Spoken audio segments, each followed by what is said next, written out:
Alright guys, got the Dodge Ram back in the garage today.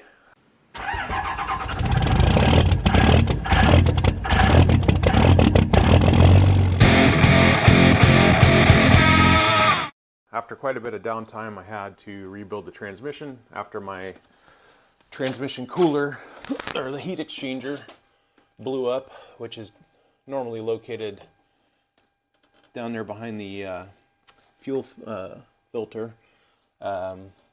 But it's gone now, so I got cross-contamination of transmission fluid and engine coolant, and both went to both places. So I had coolant in the trans and transmission coolant or fluid in here.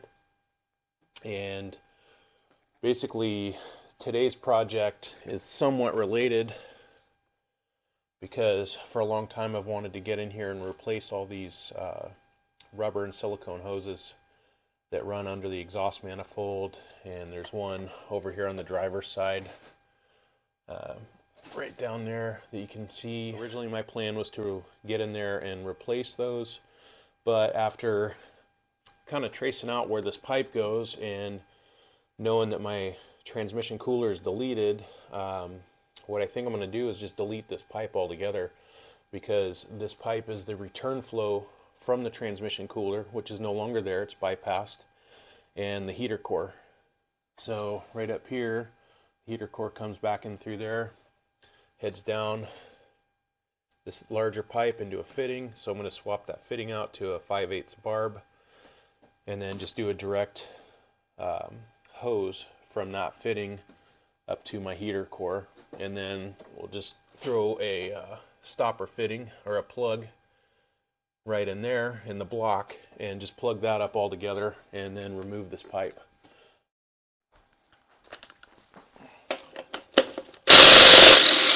Alright, so I'm going to take the tire off and then we'll get rid of this cowling in here to open this up and get a little more space to work.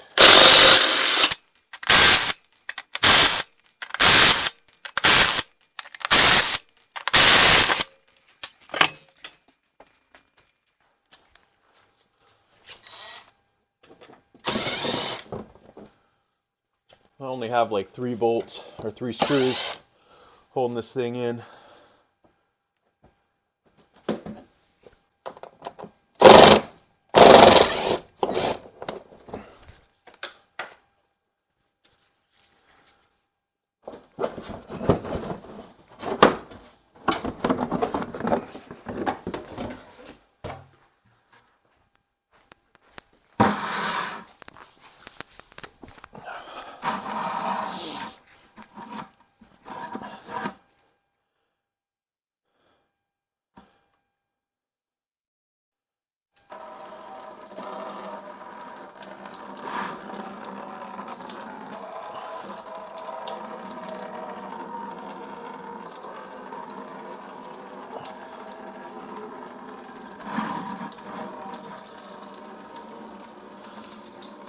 Alright, and I want to catch as much of this as I can because I'm going to reuse it. I don't know if you guys have noticed out there or not, but this stuff's kind of worth a lot of money.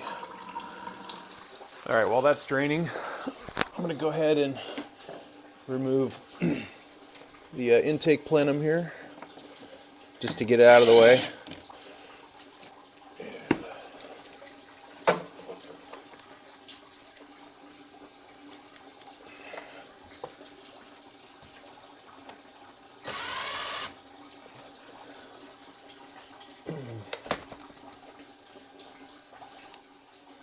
Open up some space there.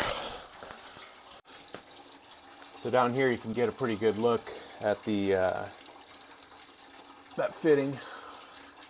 So this fitting I'll end up replacing with a barb, and then see there's another little hose there, and then it goes to a metal pipe, and then there's that little hose. And I think there's one back there too. Yeah, there's another hose. Then that pipe goes around the corner to the transmission cooler. So all those little points of failure there. Okay, so I guess I'll just work from the top down. I already cut the heater hose up there, so now I got to get rid of that little bolt that's kind of back there tucked under the exhaust manifold. And then I'll have to get, this one out. And then I'll probably end up just cutting that hose to pull the pipe, but I would not be surprised to find some sort of bolt holding that pipe on to the back of the head there, which I'm probably gonna have to get back in there and figure out. So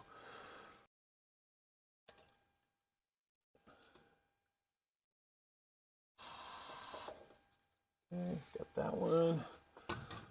That one I don't think is gonna need any, because that's kind of tucked inside the block, but not gonna hurt anything. And I don't think there's another one on this side, so.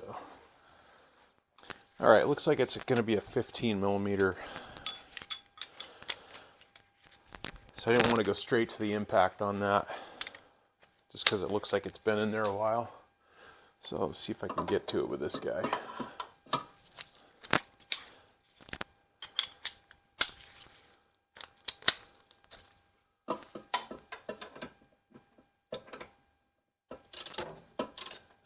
Oh,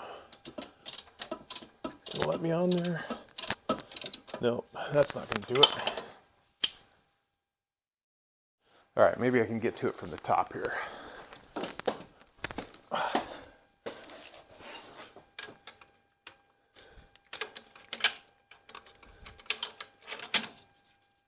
Where are you? Okay. There it goes. Let's see if I can break it loose.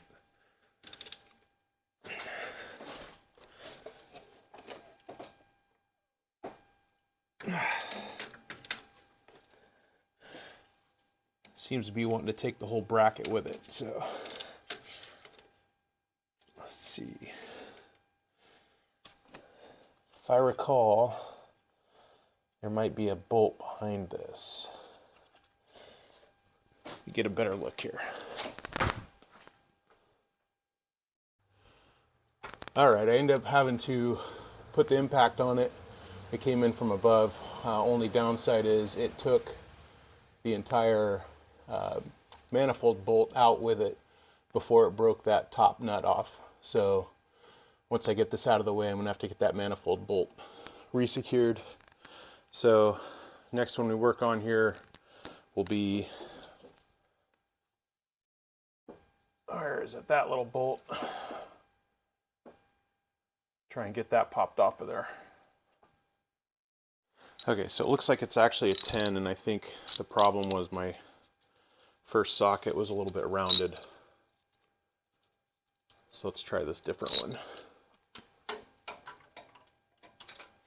We get the electric on it here.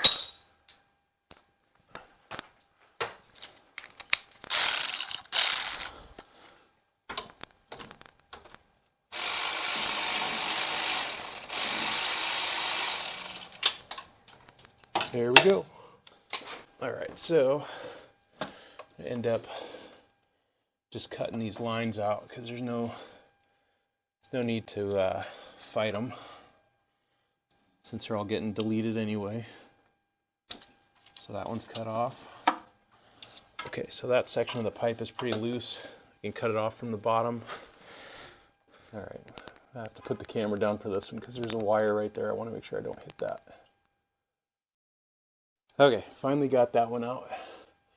So I had to lift up on it, kind of get in behind there to get it to come off. So let's go ahead and pull that out.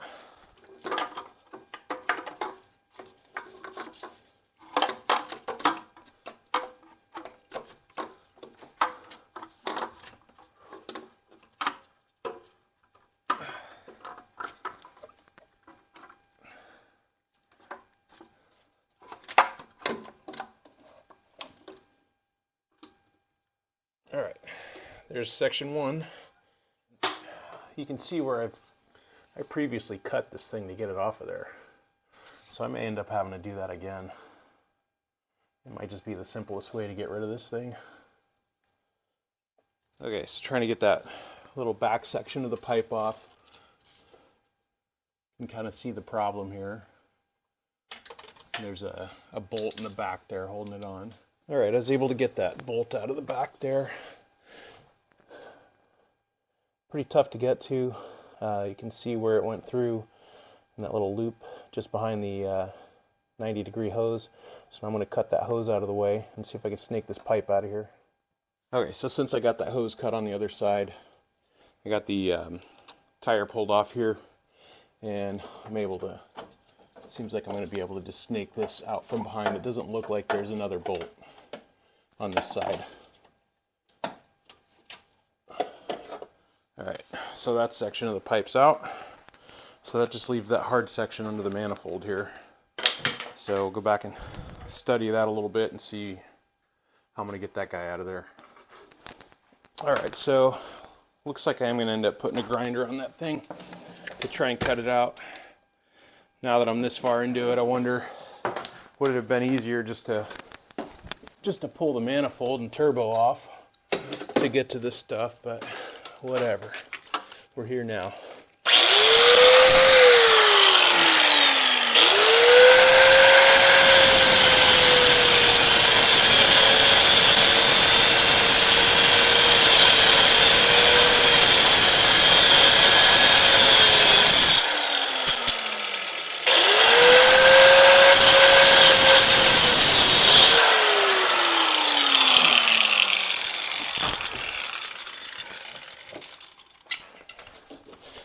Alright, so last time I did that, I just ended up welding it back together when I wanted it back.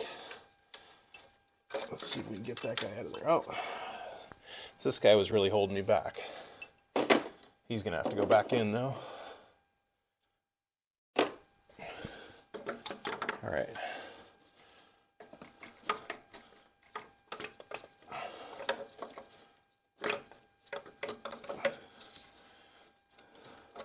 Now what I don't want to do is end up having to cut the pipe,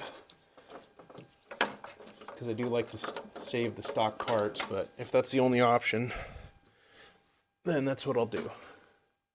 Okay, some wrestling around. I didn't have to cut it. I was able to pull it out here.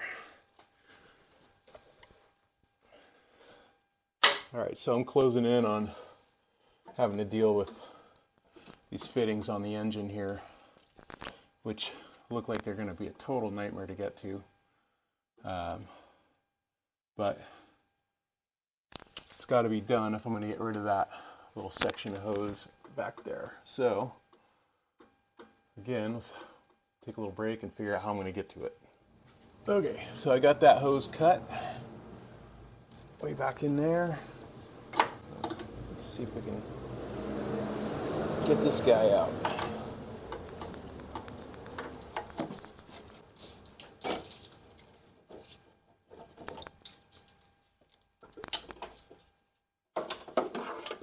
Go.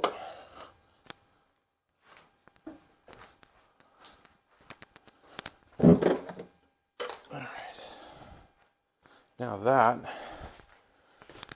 just leaves the fittings, really, which are probably going to be one of the hardest parts. All right, I finally got it off of there. Well, I got the hose off anyway. Still have to get the fitting out of there, but my hope is I can just get a deep socket over that and unscrew it. So I got a 24 millimeter over the top of it, and it looks like I got it nice and broke loose. So let's see if we can just unscrew this thing.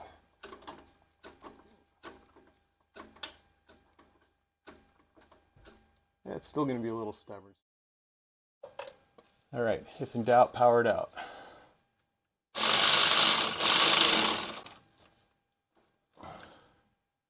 Perfect.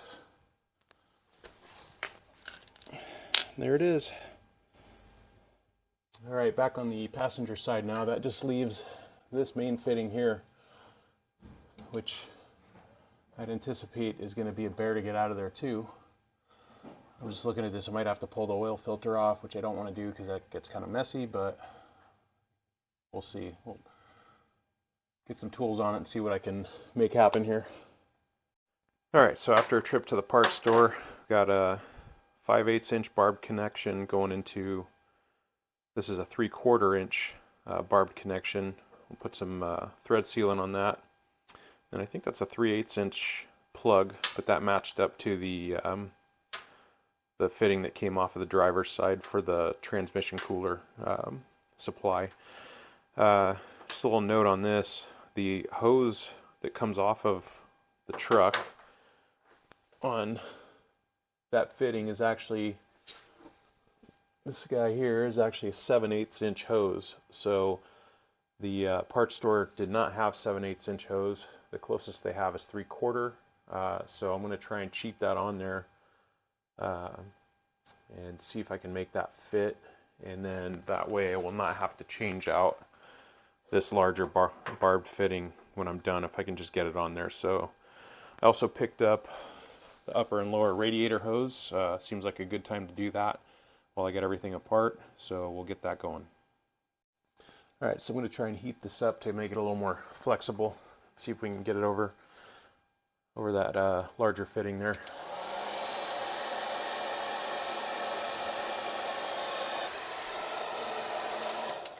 Alright, so I tried it, didn't work, but I forgot the part where I was supposed to spread it.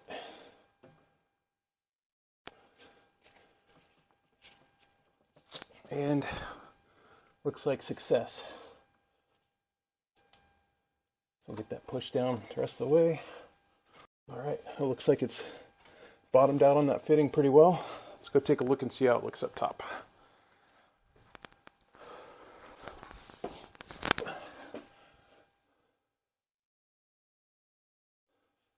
Looks pretty good, almost like it was supposed to be that way. Alright, I'm going to go ahead and work on that bottom radiator hose before I finish up the hose on the heater return.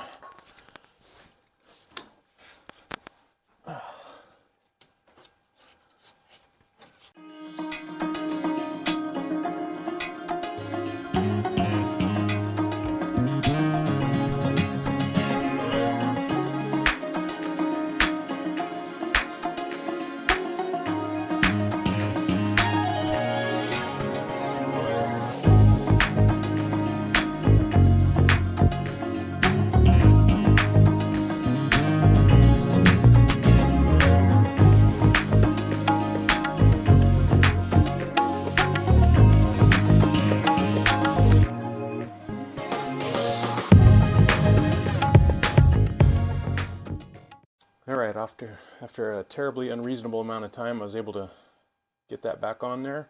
So now I'll go over to the other side. I'm going to work on getting that plug in the driver's side. Alright, ran into a little bit of a glitch there with the 3/8 inch cap. It's actually a 3/8 inch flare that fits in that hole best. The 3/8 inch MIP cap didn't work at all. So I'm just going to put some thread sealant on there. And let's get this thing screwed in there so I can be done with this. Started this thing at like, I don't know, 10:30 or 11, and the sun has gone down.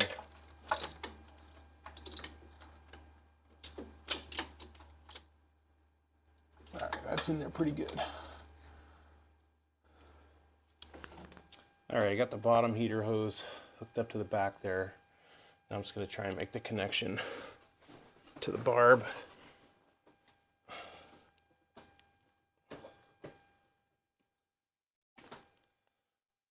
Got that guy hooked up.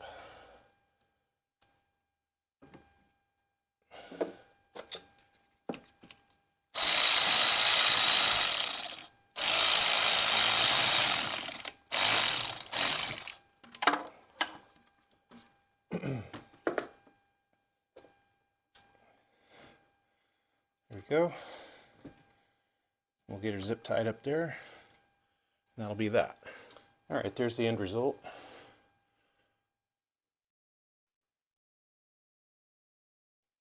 So that heater return line here, following this path, goes kind of behind the alternator and then down to that stock fitting, which I couldn't get out of there. I got a wrench on it, and it told me in no uncertain terms that it wasn't going anywhere. And being that it's a 7/8 fitting, I was pretty sure I could stretch a 3/4 hose over it, and it seems to have been successful. So looks like I can start putting this thing together again. Alright, I got everything back together again. So the final product there, I think I already showed you guys, but we got that rail deleted from underneath the manifold on back of the engine, and we have that hose fitting removed and plugged with a brass fitting. So most of what took so long to do this was trips back and forth to the store. So just for reference, if you guys want to do this, you can leave that stock coolant. So this is the part where my microphone stopped working because I actually dropped it in the bucket of coolant while I was pouring the coolant back in. But what I was trying to say was that you can just leave that stock fitting in place and put a 3/4 inch hose over it. Now here I'm talking about the heater hose is 5/8 inch to go from that fitting coming out of the head into the heater core, and from the heater core back to the barbed fittings that increase it to 3/4 inch. And here I'm just showing you the hoses that I pulled off, the radiator hoses, and then all the piping and the various little small sections of hose that are just different points of failure, which is the whole goal of this project. I was trying to eliminate that, and also trying to move a point of failure from a very difficult and impossible place to reach while you're out on the trail or away from home to a place that is easier to work on. So all those hoses where they're routed now would be much easier to work on in the field than in the stock position under the manifold. So I hope you enjoyed this video. I had a good time making it. So please go ahead and hit the like, subscribe, and share, and I'll see you on the next one.